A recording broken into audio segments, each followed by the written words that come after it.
नमस्कार, मैं जितेंद्र चतुर्वेदी। पीएम के मिडनाइट ऑपरेशन से लुटियन टीला दहल उठा है।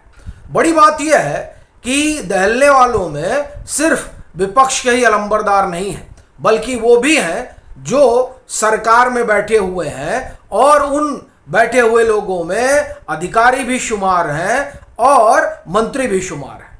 तब ये सवाल उठता है कि आखिर कौन सा ऑपरेशन पीएम ने एक्टिवेट किया है।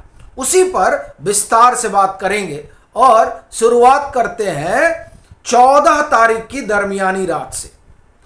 ये वो तारीख है जब केंद्रीय गृह मंत्री अमित शाह के यहां बड़ी बैठक होती है। उस बैठक में कौन मौजूद होते हैं? एकनाथ शिंदे, और बाद में फिर उसका हिस्सा नितिन नवीन और बीएल संतोष बनते हैं।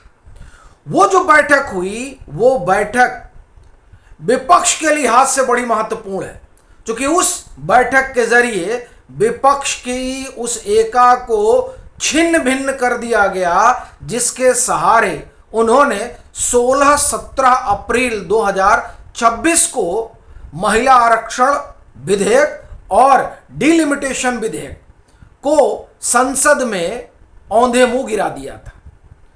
असल जो ऑपरेशन था वो 14 जुलाई को इस बाबत था।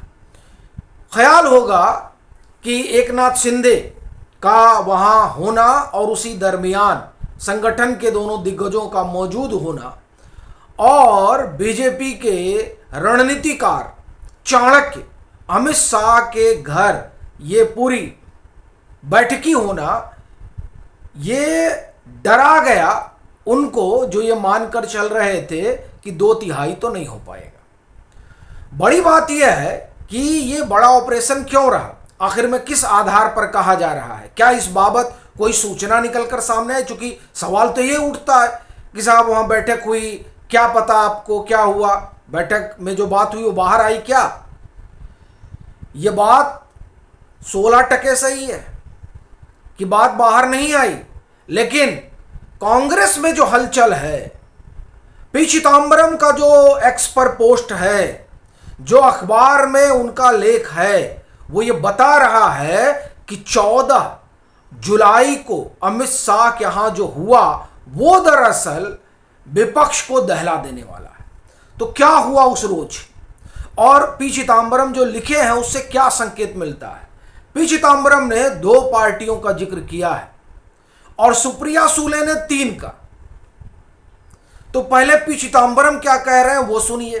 पी चिदंबरम ने अपील की डीएमके से, पी चिदंबरम ने अपील की एनसीपी शरद पवार से। किस बात की अपील की? उन्होंने कहा कि जिस धारा के लिए हम 16-17 अप्रैल को खड़े थे उसके लिए अभी भी आपको हमारे साथ खड़े रहना चाहिए। यानी ये जो 2 दल हैं वो साथ खड़े नहीं हैं, खास तौर से डीएमके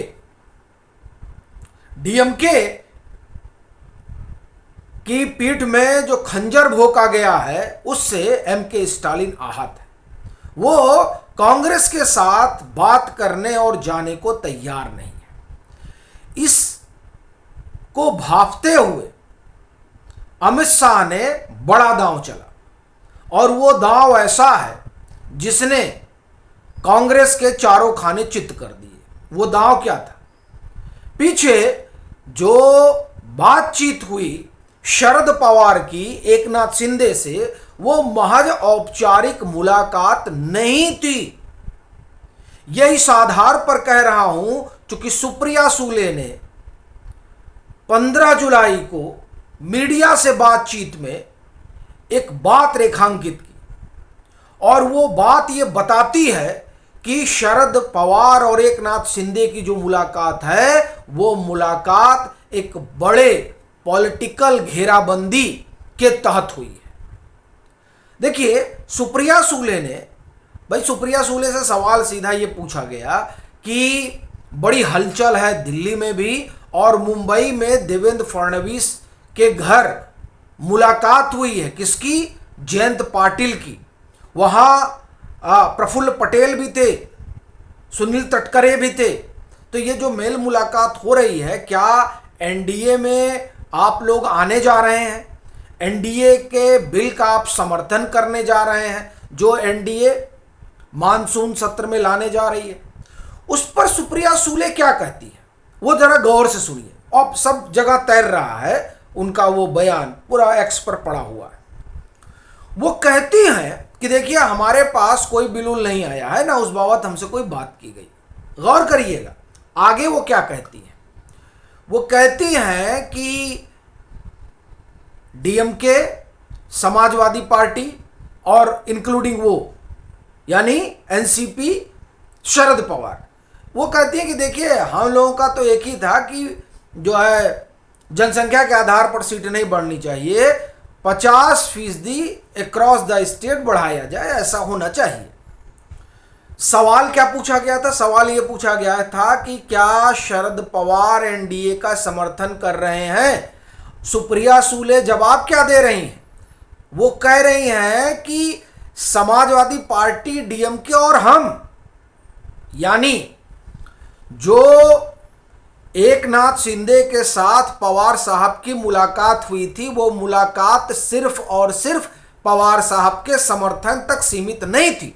पवार साहब के पॉलिटिकल स्ट्रेचर का फायदा लेना ये बड़ी स्ट्रेटजी है। इसीलिए आप देखिए बड़े करीने से कहा गया कि शरद पवार को नाराज नहीं करना है, वो जैसा कहेंगे उस लिहाज से काम करना है। यानी इस बिल को पास कराने के लिए शरद पवार का साथ होना जरूरी है, क्योंकि शरद पवार अकेले नहीं आ रहे हैं, वो डीएमके और समाजवादी पार्टी को भी लेकर आ रहे हैं बिल के समर्थन में। सुप्रिया सूले के बयान से यह बात बड़ी साफ हो गई। तो जो 14 जुलाई की मुलाकात रही एकनाथ शिंदे की, वो मुलाकात इस लिहाज से बड़ी महत्वपूर्ण रही कि उस मुलाकात ने जो लुटियन टीले के अलंबरदार हैं विपक्ष के, इकोसिस्टम के, उनके ऊपर वज्रपात कर दिया है साहब। टूट गया, पूरा टूट गया। जोड़ लीजिए आप 37, 22 और उसमें आरजेडी का भी 3 जोड़िए। कहा जा रहा झारखंड मुक्ति मोर्चा वाले भी कर देंगे। मैं उतने दूर तक नहीं जाऊंगा, मैं सिर्फ ये कह रहा हूं कि ये जो बैठकी हुई है देवेंद्र फडणवीस, एकनाथ शिंदे से होते हुए दिल्ली तक, फिर सुप्रिया सूले ने जो कहा है, इस सब को अगर आप एक धागे में पिरोएं तो बड़ा स्पष्ट है कि पहला वज्रपात 2/3 बहुमत को जो लोग नकार रहे थे उनके ऊपर हुआ है। यानी बीजेपी वहां तक पहुंच रही है, इसके साफ संकेत 14 जुलाई को मिल गए। अब दूसरा मिडनाइट ऑपरेशन क्या हुआ? दूसरा जो मिडनाइट ऑपरेशन है उससे कैबिनेट मंत्री और अधिकारियों की हालत खराब हो रखी है, क्योंकि ये उनके ऊपर कुठाराघात है। ये जो बैठक है, ये बैठक हुई प्रधानमंत्री नरेंद्र मोदी की अगुवाई में, जिसमें केंद्रीय गृह मंत्री अमित शाह, नितिन नवीन और बीएल संतोष मौजूद थे। एक चीज आपको ख्याल होगा कि इससे पहले जो पीएम ने मीटिंग ली थी, बड़ी मीटिंग, वो तकरीबन 1.5 महीना पहले हुई थी, जिसमें कैबिनेट मिनिस्टर भी शामिल थे और अधिकारी भी शामिल थे। वो फीडबैक वाली मीटिंग थी। उसके बाद राजनाथ सिंह के यहां मीटिंग होती है, जिसमें अमित शाह, केंद्रीय गृह मंत्री अमित शाह, बीएल संतोष, नितिन नवीन और अरुण कुमार होते हैं। ठीक सा। उसके बाद जो बैठकी हुई है, वो बैठकी पीएम ने अधिकारियों के साथ की, अपनी विदेश यात्रा जाने से पहले। जो 3 देश गए थे अभी, इंडोनेशिया, ऑस्ट्रेलिया और न्यूजीलैंड, वहां जाने से पहले उन्होंने की थी। उसके बाद 14 को बैठक हुई, जिसकी हम चर्चा कर चुके हैं, और 15 की जो बैठक है, जो देर रात तक चली है, वो दरअसल इस बात के लिए हुई कि पूरा खाका पीएम के सामने रखा गया। जो ऑर्गेनाइजेशनल चेंज है, पूरी जो नितिन नवीन की टीम है, वो कैबिनेट मिनिस्टर्स की जो नई टीम है, वो इसमें वो तमाम एडजस्टमेंट हैं, जो सहयोगी बन रहे हैं या जो समर्थन दे रहे हैं, उनको कैसे कैसे एडजस्ट करना है, वो पूरा खाका पीएम के सामने रखा गया है। उसमें वो पर्सनल सेक्रेटरी भी हैं जिनके ऊपर गाज गिरनी है, उसमें वो मुख्यमंत्री भी हैं जिनको बाहर का रास्ता दिखाना है, इसमें वो गवर्नर भी हैं जिनकी नियुक्ति होनी है, और इसमें वो स्टेट भी शामिल हैं जहां आने वाले दिनों में चुनाव होना है। एक बात और ख्याल रखिए, जो बड़ा घटना होने जा रहा है, जिसकी सुगबुगाहट है, वो ये कि 7 राज्यों के चुनाव 2027 में होने हैं। शुरुआत में 5 राज्यों के हैं फरवरी में, उसके बाद में गुजरात समेत एक और राज्य, तो कुल 7 राज्यों के चुनाव है। माना यह जा रहा है, चर्चा इस बात की है कि वो सारे चुनाव जो है वो 2026 दिसंबर तक निपटा देने की योजना जो है वो बनी है। ये मामला भी पीएम के सामने रखा गया है ताकि निष्कंटक 2 साल मिले काम करने के लिए। निष्कंटक, भाई पूरा अभी 26 है, फिर क्या होगा कि 27 में कोई इलेक्शन नहीं है, सिर्फ पॉलिसी पर काम करेगी सरकार। 28 में कोई काम नहीं है, मतलब कोई टोटा नहीं है, सिर्फ पॉलिसी पर काम होगा। लास्ट में जाकर आएगा ना ये मध्य प्रदेश, राजस्थान, छत्तीसगढ़ समेत 5 राज्यों का चुनाव, वो 28 के लास्ट में होगा, ठीक है। लेकिन तब तक कोई दिक्कत नहीं होगी। हाँ, 28 में ही एक चुनाव और भी होगा, कर्नाटक वाला, लेकिन वो क्या है कि तब ये पूरा 2 साल किसी तरह का झंझट नहीं रहेगा, ऐसा सरकार सोच रही है, ऐसा जो बीजेपी का लीडरशिप है, जो डिसीजन बनाता है, वो सोच रहा है। तो उस पर भी चर्चा हुई है, और ये जो कुल उसका लबोलुआब है वो ये कि 2/3 तो आ ही गया, अब यहां से सफाई अभियान भी शुरू होगा। और ये ख्याल रखिएगा कि के कामराज प्लान, यानी पूरा ट्रांसफॉर्मेशन होने जा रहा है भारतीय जनता पार्टी का।